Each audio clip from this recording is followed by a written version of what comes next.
But anyway, I began my journey as a sensitive when I was 14 years old. Um, I'm currently 26, and I had been noticing things that were odd around me happening for, I couldn't really tell you any reason why. Let me turn that off, I think. Um, it really started, though, when I moved into the house that my parents currently live in. And this house was a fairly normal house. It was built in the 60s on farmland that was, at the time, part of the large parcel that became Boys Town. So it was a very, very large, expanding farmland. It was crop field, cornfield, what have you.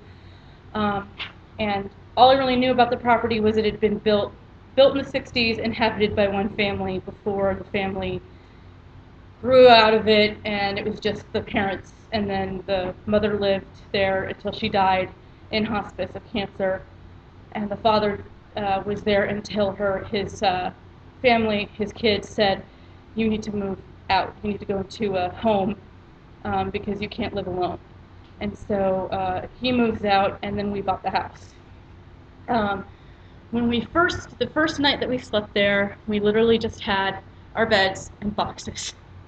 No hangings, no window hangings, and no drapes, nothing like that. And middle of the night, I woke up very, very muddle-headed because it was a new space, and I needed to go to the bathroom. So I'm starting to get a little bit of consciousness, and I'm feeling some weight on my feet. And at first, because I don't think I ever even really thought about being in any kind of paranormal anything until this happened, that it was our cat. Because we had a kitty cat, and then I realized as I was thinking about it, oh, wait a minute, no, we haven't even moved her in yet.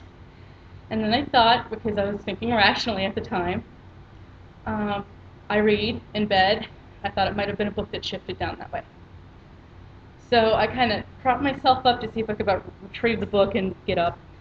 And I stopped still in my tracks because I'm seeing this little girl sitting where my feet are with her legs dangling over the edge of the bed, literally like this.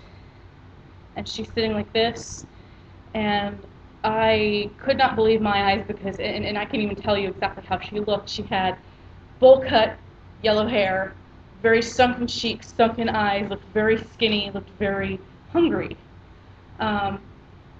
And also looked rather lost. And she was wearing a frock that went kind of about to here on the sleeves and around here. I could sort of see her knobby knees when she kicked, with a faded yellow frock, no shoes at all.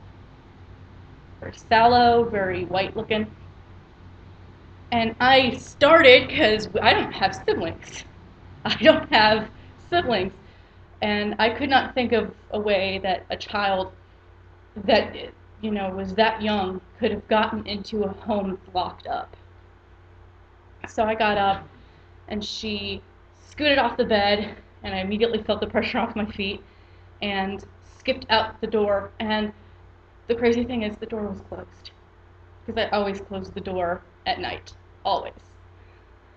So I went and I opened the door, and I expected to see her going down the hallway. Nope, nothing.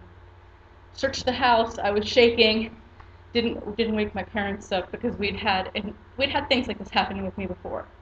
And after it happened, it was like the boy who cried wolf. Mm-hmm. They're like, oh, you're just imagining things. You're just dreaming.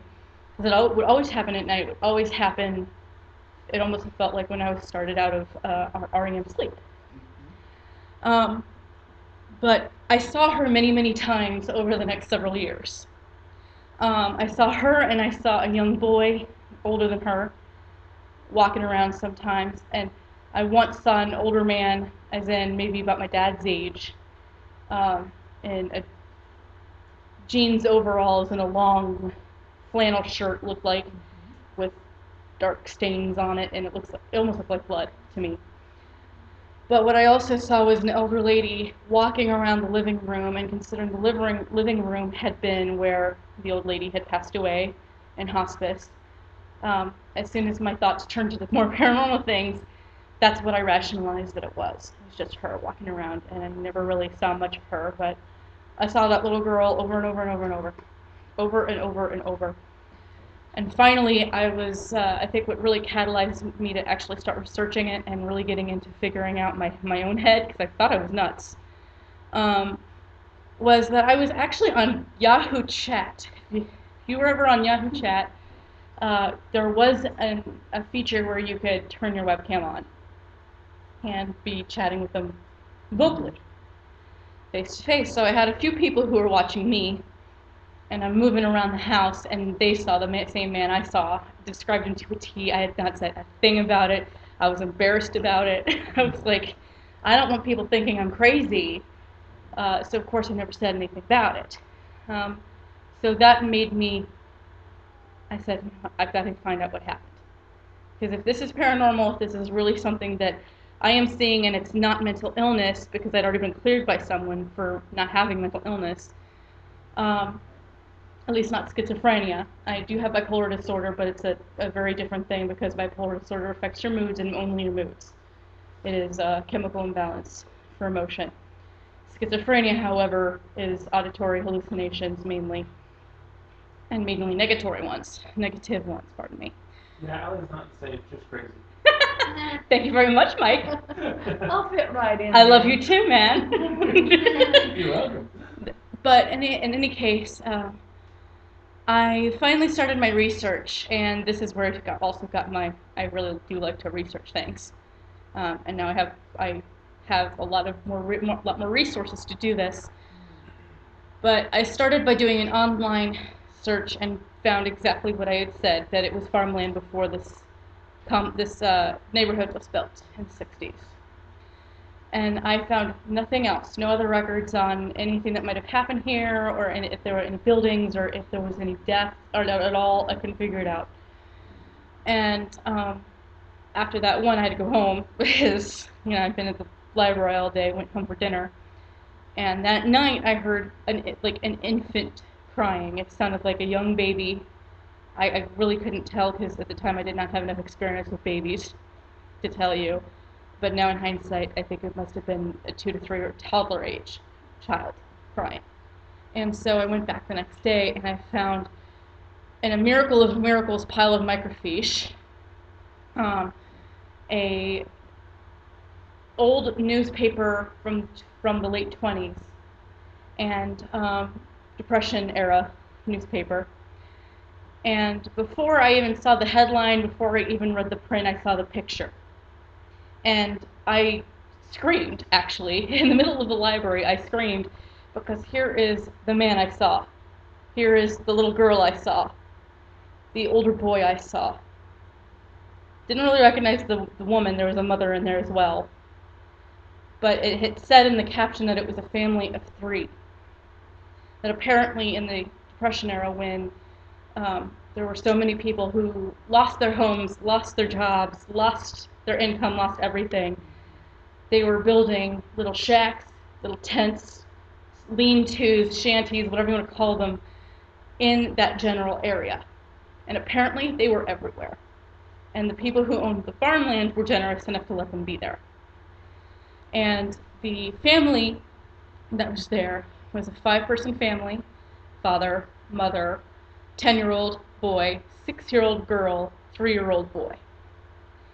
And essentially what had happened, and I don't want to go into gory details, the father, and he must have had some kind of mental illness himself, went a little crazy, killed his wife, killed his 3 kids, just snapped. And then when he came back to himself, as it would seem, he shot himself. And out of guilt, as it would seem.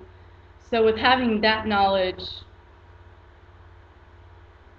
and the fact that I had actually seen the people that I've never seen before in a photograph, just, it kind of brought something snapping in my brain, and I thought, there must be other people like me out there, who's seeing things like this, doing things like this. And then the following Christmas, as it would happen, I was ringing bells for the Salvation Army outside, what used to be Baker's, it's now No Frills. on 132nd, and I think that's about center. And I was ringing bells up there, and it was freezing.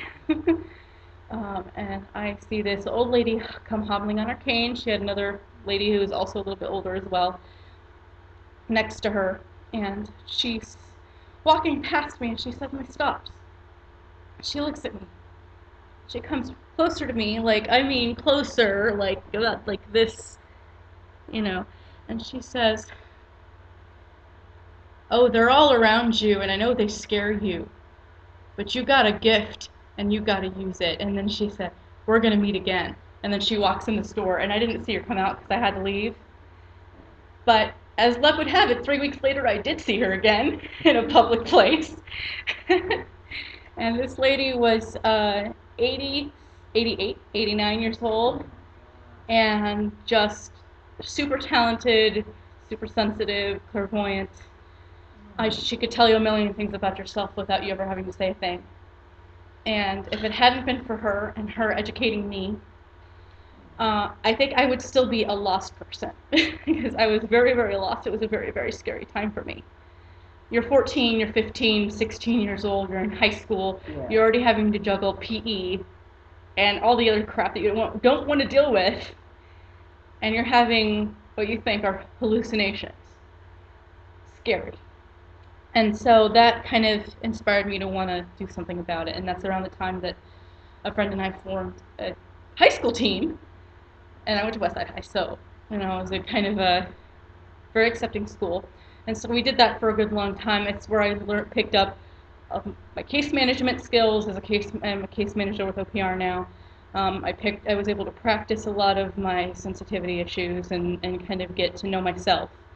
And if it hadn't been for that, I would not have probably sought to join OPR. And I don't know where I'd be without them either. This team has been the best to work with ever. So, and now I think I'm going to actually get started on brief. There's a huge list. Take a look at this. There's a huge list of paranormal abilities.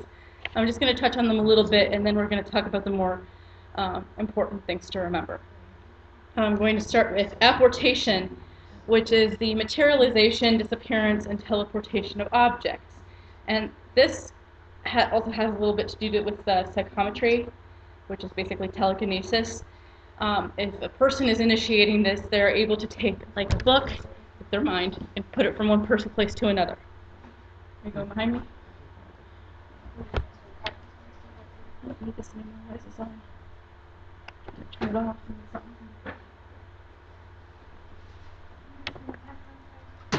All right.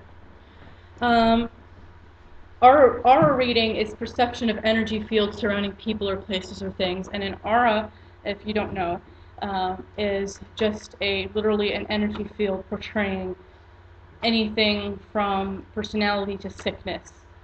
It can really hold a lot of things. It can also hold what your deepest self is. And somebody who reads auras can see that. Automatic writing is writing produced without conscious thought, and this is thought to be something that a spirit does through a person. Astral and mental projection, which they're the same thing, it's just different terminology, is an out-of-body experience where the astral body, that would be the detached form of yourself, becomes separate from your physical body, which is kind of like bilocation, which is multi-location, being in multiple locations at the same time, thought to be stemming from your astral or mental projection. Now we're going to talk about clairvoyance and second sight very soon, because this is a giant portion of where an ability comes from.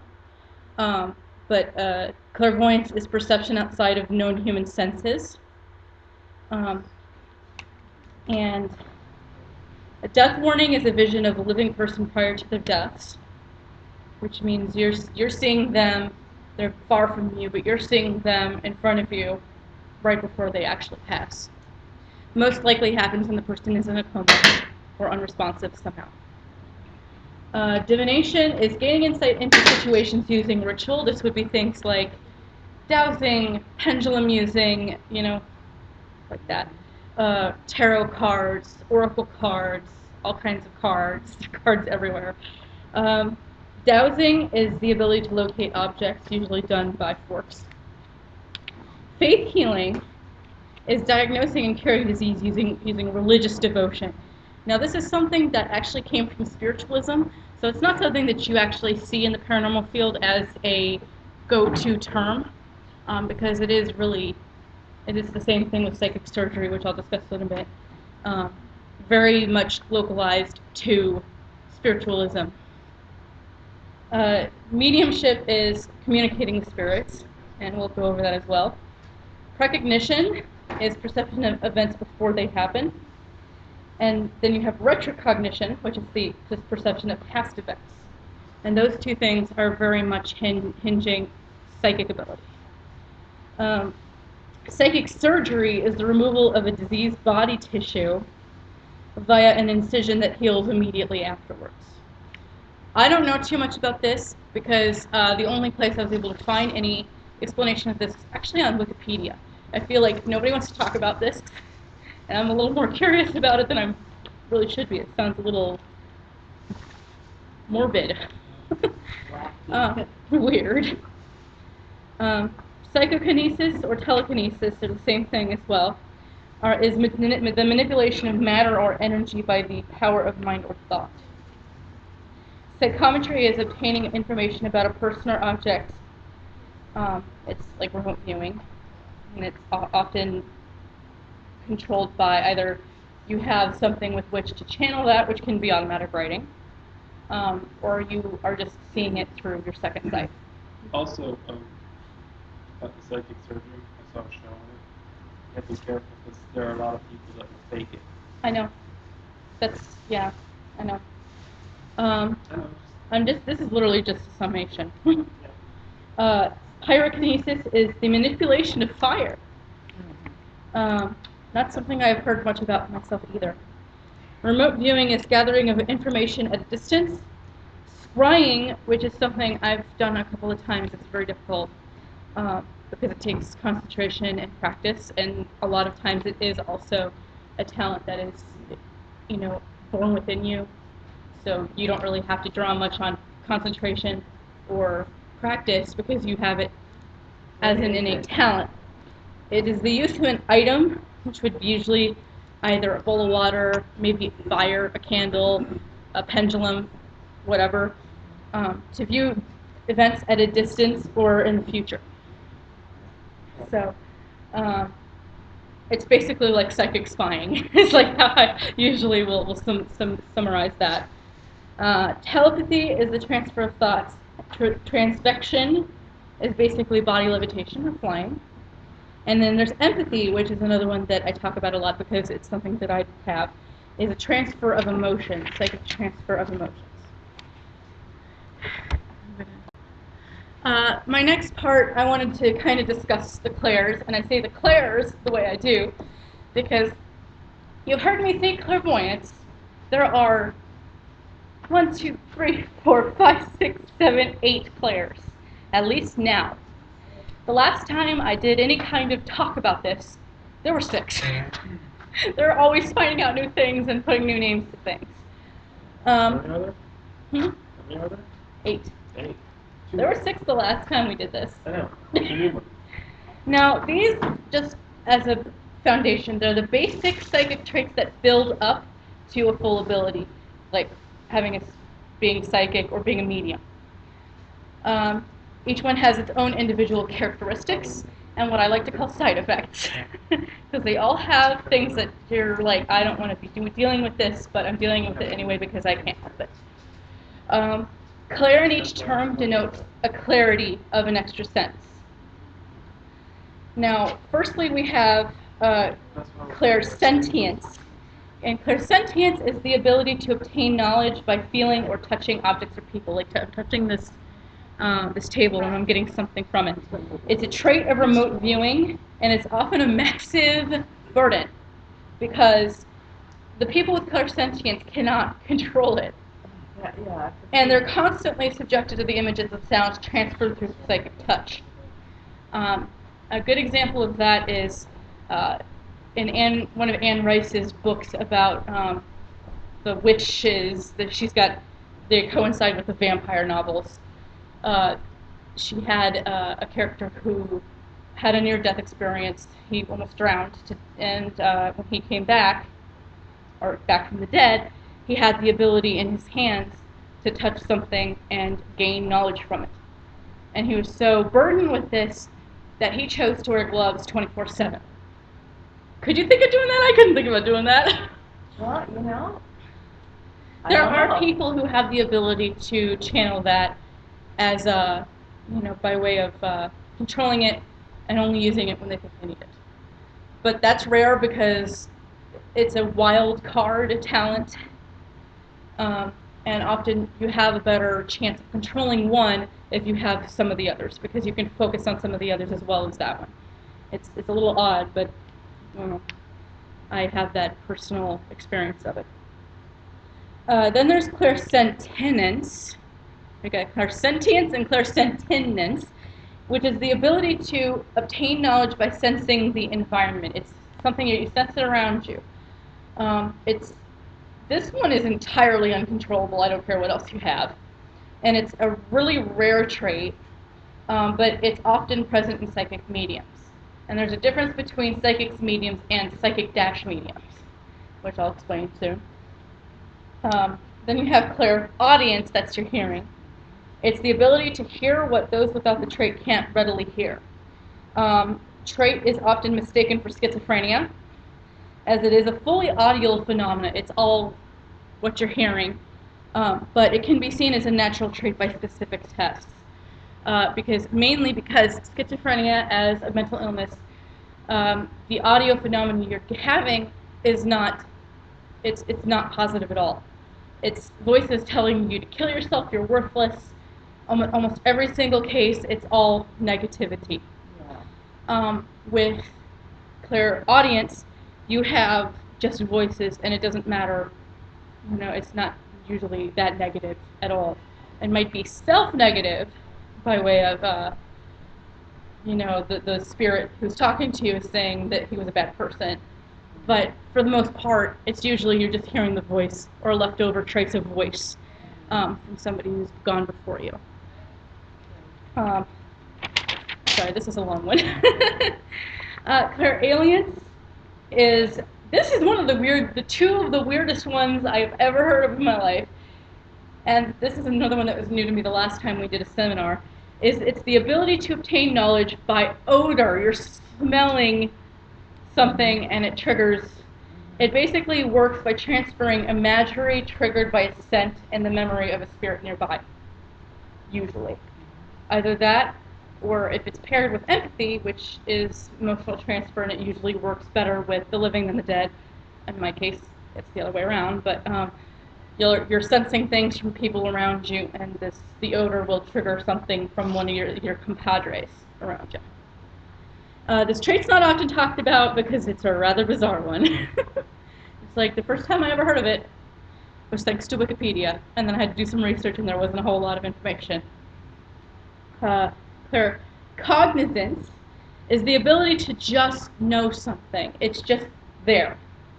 Nobody knows why or how. It's even without other traits or psychic vehicles. It's unknown why it happens. It is controllable, and it bears most of the responsibility for psychics. Because if you think about it, the psychics who are really worth their salt, they'll just know it. I can't snap my fingers, but they'll just know what you're trying to say. Clairgustance is the other weird one. It is the ability to obtain information through taste. Also rather a bizarre trait, yet when it occurs, it seems perfectly natural. Far more natural than the other traits, because it just happens. It just happens, and there's that, okay, why do I know this? Or why am I thinking about this while you're eating something? Clairpathos, this one is one of the newer ones that I recently discovered, is the ability to transfer information through emotions, specifically by transfer of emotions. This is what accounts for empathy as a trait. It's controllable, but as I found out, it is extremely, really, really hard to control. It takes a lot of practice. It takes a lot of time. and it takes a lot of want. You have to want to really control this, because the most running wild trait there is emotion in a human, and you're always going to want to reach for emotion no matter where you are. But for an empath, sometimes the best thing you can do is put on some headphones and some music and be alone in a room for a while. And it really is one of the most potent abilities, just because human emotion is one of the most potent things that we have. And each trait is an individual trait, but it is often paired with another one. And they make up the official classification of paranormal abilities. And then the last one, but not least, there's clairvoyance, which is the original one that, when from the spiritualism movement on, this word was used. It's the ability to see information clearly, pertains mainly to psychic as well as medium abilities, and it essentially is just clear sight. I'm going to move on now to a little bit of an explanation of sensitivity and empathy as more elaborate than what I've already spoken of. Basic sensitivity is basically something that I have and that I know very well. It's not really a standardized thing, however, basic sensitivity can be a big time wild card, because you have some sight going on, but you might not have the hearing.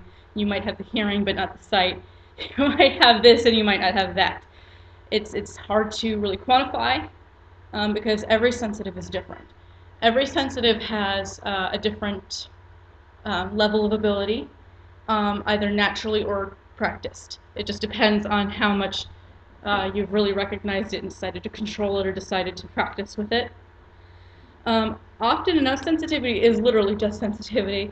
You can get a mixed bag, though, because, as I said before, when it comes to seeing, hearing, sensing, being touched by spirits, because sometimes you'll get one sense without the other. And that can get confusing, especially when you're gifted the ability to see without the ability to hear or communicate. And I have this problem. I can hear, and I can see, and I can especially see. Sometimes I can't hear, and the majority of the time I cannot communicate back. The other thing about sensitivity is if you try to suppress it, it gets stronger. That's the thing that baffles people, because they're just like, well, I just tried to ignore it. Why is it not going away? And the reason is I like to describe sensitivity and your abilities as basically like a psychic lighthouse. They can see, spirits can see a sensitive a mile away. They can sense you, and if they are intelligent spirits, often enough they will stop because they want the help that a sensitive can usually give them. As long, of course, as the sensitive can communicate with them. It really acts like a beacon, and more often than not, you will attract more activity by ignoring it or trying to suppress it. Plus, it'll give you headaches, backaches, everywhere aches. It'll start wreaking havoc on your health as well. And because it is a part of you, and it is a major, major part of you. The other big mountain, and this is with really any ability, not just sensitivity, but it seems to be sensitivity more than anything, fear. Often there's a giant innate sense of fear, and that is the hardest thing because especially while a sensitive is awakening, which is basically like the discovery process that can begin really at any stage of life. I mean, at your age, at my age, at anybody's age. Doesn't really matter how old you are. You can still awake in a year. Doesn't matter. It might be a trigger event that makes you start with your awakening. It might be something else. For me, it was that little girl on my bed. And honestly, the other thing that does have a major, major effect on sensitivity is what you've been taught throughout your life. If you've been taught that spirits don't exist, you'll fight it. If you've been taught that paranormal is wrong because in God's eyes, whatever, you'll fight it. I love that look you just got. Only you got that look. Right. But the thing is that since sensitivity is very controllable, First thing that you have to do to control it is to conquer the fear that you have that comes with awakening, and you have to kind of evaluate what your sense of of what it is. Like, if you think that it doesn't exist, suddenly it exists. Do you accept it, or you run from it? Because I've had sensitive friends who just, they go the other way, they don't know, then they come to me later and they're like, I made a mistake, I need help. And that's one of the reasons why I started the Average Sensitive, so I could teach people how to do these things. And mentoring helps as well. And the thing is that I have a few of these done. I'm only going to do 2 of them. And this was supposed to be for a full series that I'm supposed to be doing next year, specifically about abilities. And I might just be doing these online as well. So basically, I have here a little list of traits and characteristics of sensitives. Because I recognize certain things as belonging to this group than others.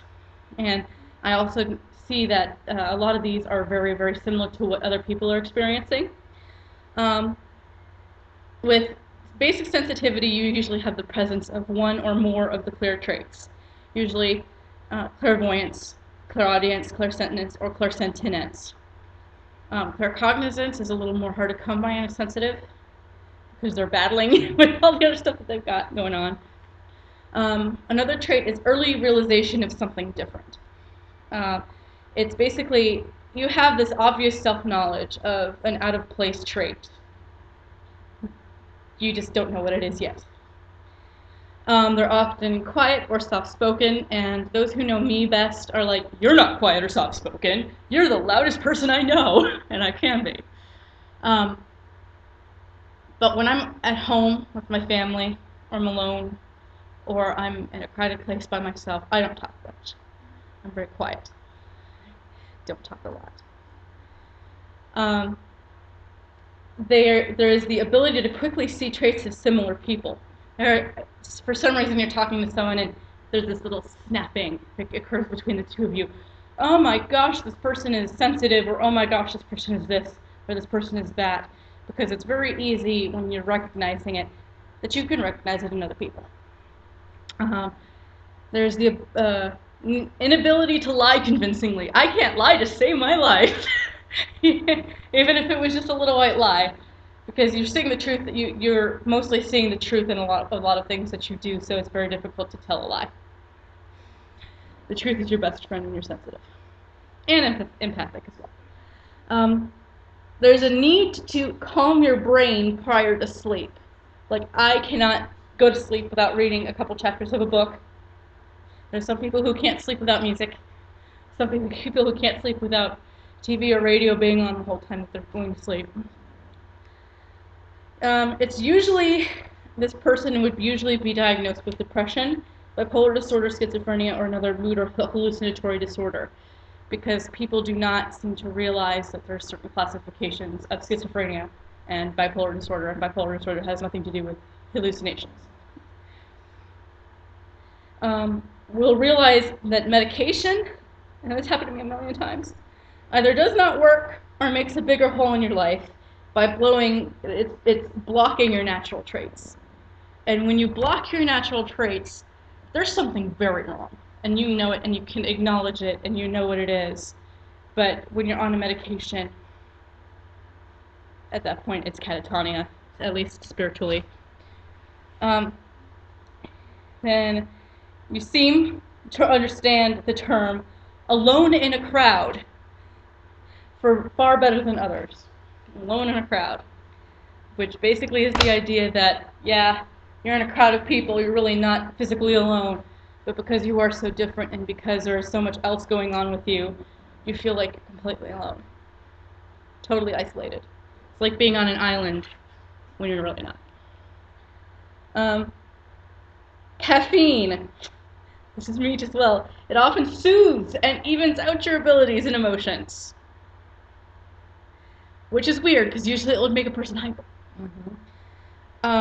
Often do have bipolar disorder or depression, but an underscoring trait usually due to other factors or inborn tendencies or family history. I have bipolar disorder, but I also have a mother with depression and a father who seems to have more mania than depression. As a result, it gives me this roller coaster of emotions.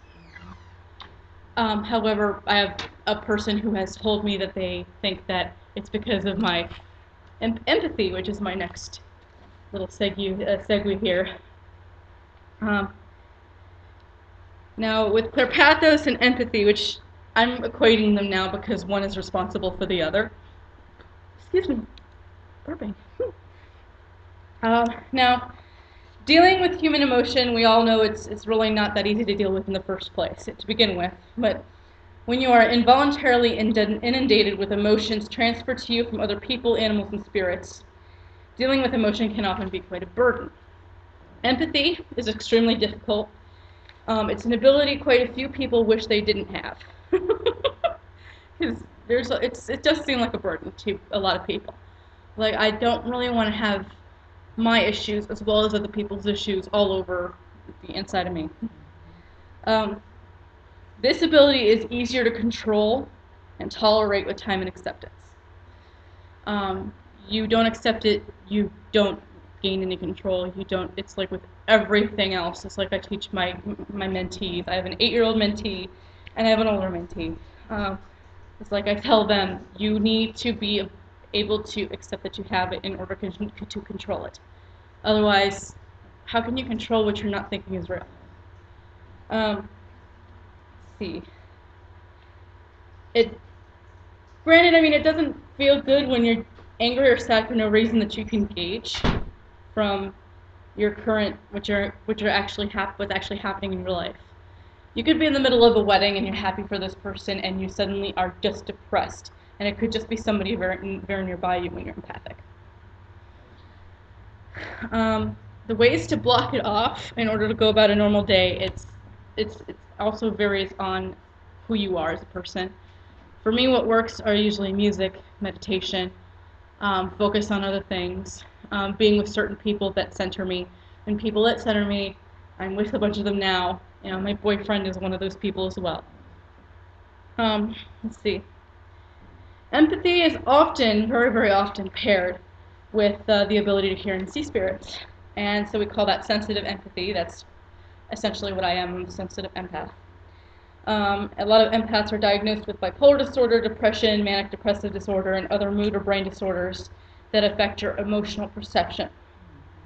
Since most psychiatrists, except for mine, I have a great psychiatrist. I love him. He's amazing. And I'm really sad he moved. So sad he moved. It's always what happens. It's always what happens, but he also was one of the reasons that I do what I do, because he told me that I shouldn't block off what's obviously very natural to me. Me too. Me too. Very, very surprised and amazed. Since most psychiatrists are not open to the idea of paranormal abilities, you should not get upset if you're misdiagnosed. Just move on. Just move on. Remember also that empaths are more easily diagnosed with bipolar depression, and they are correctly diagnosed with bipolar depression. These conditions actually can develop in a normally healthy person who has been exposed to the heavy emotions of others. It's hard to deal with your own emotions as it is. And then you're dealing with more than one person who are unwittingly putting their own burdens on you. However, having bipolar disorder or depression does not mean everything you feel from others is the result of your mood disorder. And often, if you practice enough, you can tell the difference. You can, because you can recognize that you have a separate human emotion, and then you have the craziness that's coming from yourself. And if you've been doing this as long as I have, then you have a distinct ability to tell one from the other. And it can get very, very easy. At first, it's not very easy at all. Now we have empathic traits and characteristics. And a lot of these are in me as well. Usually very cautious and quiet because of all the overwhelming emotions from others. Very observational, very watchful. Mainly, and this reason is also because if you have a specific emotion that's calling out to you from others, like it's really, really intense. Often, if you observe enough, you can hone in on the person who's having that emotion right at that point. And being an empath, a controlled empath, uh, that's easier for me than for other people. But it doesn't always happen that way. Sometimes displays emotional confusion. That's me everywhere. I know my wonderful friends can tell you that there will be times when at first we're just sitting there, we're laughing about something that's happened, and suddenly I'll just zone out. And it's usually having to do with there's something going on close to me and I can sense it, but I don't know where it's coming from. It's getting a little confusing. Seeks quiet and independence and prefers to be alone. That's me on the usual basis. If I can give me the opportunity to hang with certain people, I'll do it, because often that helps me center as well. But for the most part, I am a loner. I am that weird person in that corner table at the cafe who's not looking at you, not talking to you, not even saying hello, because just leave me alone. all that, not trying to be rude, but just leave me alone. Compassionate, wishes to try and put others at ease, wants to try and fix everybody. Doesn't always happen that way either. Dreams, usually of uniquely emotional or stressful situations, often can recall their dreams with clarity, and not everybody can do that. Not even me. I have very rare times when I remember my dream right away. They're often mistaken for having bipolar disorder, often has genuine mood imbalance disorder. Because an empathic person, sometimes without knowing it, they will display characteristics of whatever they're feeling transfers from someone else at the time, and then it'll go up and down, up and down, up and down. Enjoys solitude, and that because of that often has extremely few close friends. Doesn't let a lot of people get close, that kind of thing. Uses music and other mediums to focus and then come back to reality after a particularly overwhelming day, and meditation also helps. I use crystals. I carry crystals with me. I actually have some in my purse. I'll have to bring them out later. But I'll sit there and I'll have a stone in my palm and I'll just be rolling it around and holding it. It helps me out. Yeah. And that's another thing I do with next millennium is I buy crystals. um, Sometimes able to inspire shifts of emotion. This is called reverse empathy, which is extremely tiring and it's also very rare. Gives the ability to calm other people down. So essentially you're taking, and I don't know if you've ever seen the Twilight movies, but one of the vampires, Jasper, has the ability to do this, although it's a vampire ability that came from a natural ability he had when he was alive. Stories get a lot. Yeah, okay. But that's an example for you. It's like they can pull a negative, and it's like being a generator almost, or an air purifier. You pull in the bad, and you exhume the good. Let's see. Uh, Human detector of lies, sickness, other empaths, but just by instinct. And they're also not good liars, usually. And I already said that one. I don't know why I have that twice, the having to normally read a book before going to sleep thing. But that is essentially what I've got, because everything else that I have has not been finished yet. By way of, I need to finish filling this out, because there's a lot that I need to do, but I haven't done yet. So, and now if you have any questions or anything to add, anything you want to discuss, now's the time. Are you able to shut it off at random? I can shut it off by control. The only difficulty that I do have is if it is specifically, there's a spirit or an entity or something is calling to me, or I have a specific emotion that is calling to me, I can't shut it off then. I have to go find the source. Because unless I do that, it's never going to settle. It won't shut up. Would that be like even someone who's thinking of you? not necessarily a spirit, but Sometimes. or is it usually a spirit? Well, my personally, um, I work very closely with spirits. Uh, other people like, especially, I have to be specifically close and attuned to them. Though that one right there, her emotions bounce off me like none other. I can't stop. If I feel like she's feeling down, or if I feel like she's in emotional distress or something like that, it won't shut up, and I have to go check on her because it doesn't matter where I am. I live in West Omaha. She lives in Dundee. I can feel it from there. I have to call her. I have to chat with her. I have to ask her if she's okay. Because, like, remember those times I'll be like, "Are you okay?" And you're like, "Yeah, why?" I said, "Because, dang, empathy." Well, like last week we were watching a really cute movie, animals, and had a really happy ending, but I was just crying because it was so, happy. And she's like, "Oh, you're crying." So I just started crying. I said, "You crying because now I'm crying." And that happens a lot. If somebody is emotional that I'm very, very close to, and this also includes my parents, although it's very different with my parents than it is with, I love my parents, and my mother is an emotional wastebasket. Like, everything is just trash emotion with her, and I have to bear all of that. That I have to shut myself off from. My dad and I are very close. If I feel like he's somehow stressed out, I go check on him. And my parents know that I'm into this kind of stuff, and they're like, "Don't talk about it with us. We don't want to hear about it." So I have to do it sneakily.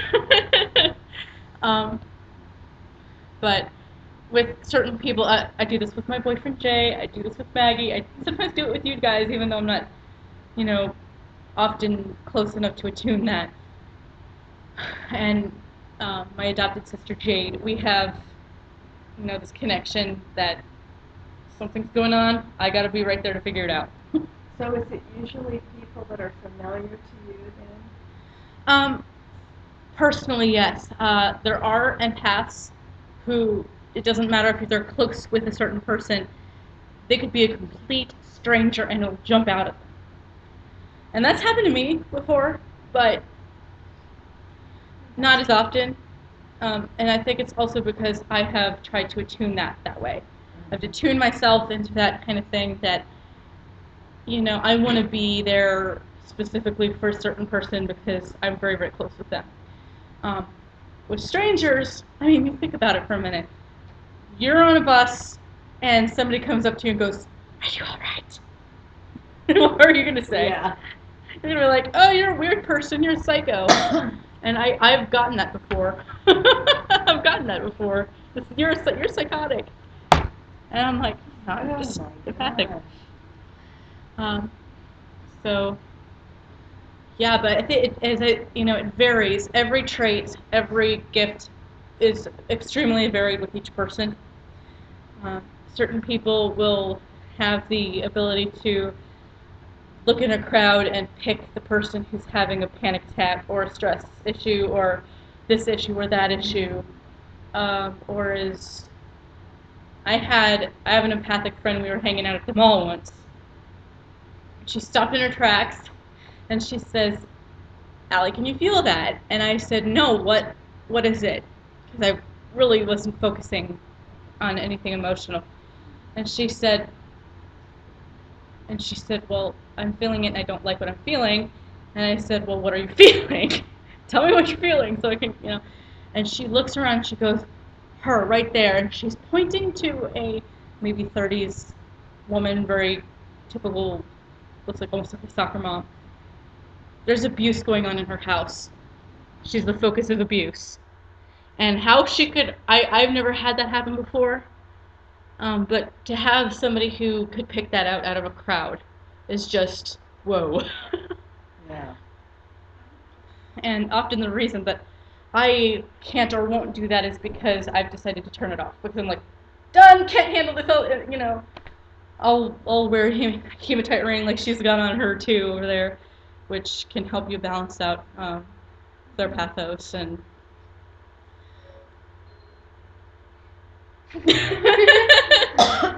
Hush, Siri, hush. So one thing we didn't go over in our introductions is what is our favorite thing about the jail, and what is one of our experiences that we've had at the jail? Do you want me to go over mine, or do you want You can, to you're some standing. up since You I'm first. standing? Um, I have some funny anecdotes and I have some creepy anecdotes. And I'm going to say that the creepiest one that I had, in fact, there was a picture running of it. It looked like an orb over my head, but it was just a flash reflection. She took that picture of me because I said I was hearing something. oh, yeah. And I heard, and we're in solitary confinement, and she was in the actual locker area, the actual solitary confinement, and I was in the hallway. And I'm standing there and I'm hearing this guy says, I raped them all and I will rape you too, in a very, very low, husky, growling voice. And I was so scared, I was like, oh my god, take a picture. I was really hoping that our recorders would catch that. It did not. What's your Sadly. favorite thing about the jail? Honestly, the fact that I'm so at home there now, Yeah. that I can walk in the door and say, honey, I'm home! Dave, I'm home! Dave, I'm home! And that's another funny story we have to talk about. Oh, she's heard it, yeah. My favorite part of the jail is, yeah, it is like home, and there's, everybody who works there is awesome. Carla and Savannah and their whole family too. My most interesting experience there right now is we were in the infirmary. Things I don't like. And I asked him, I said, and it was just myself and one of our newer investigators, and I asked, so I heard that you would purposefully injure yourself to get out of your cell and come to infirmary, is that correct? And we hear this man's voice in between the two of us, almost like behind me. He's like, yes! We're like, oh, okay. That was my experience. Unfortunately, it did not come on audio, which maybe not.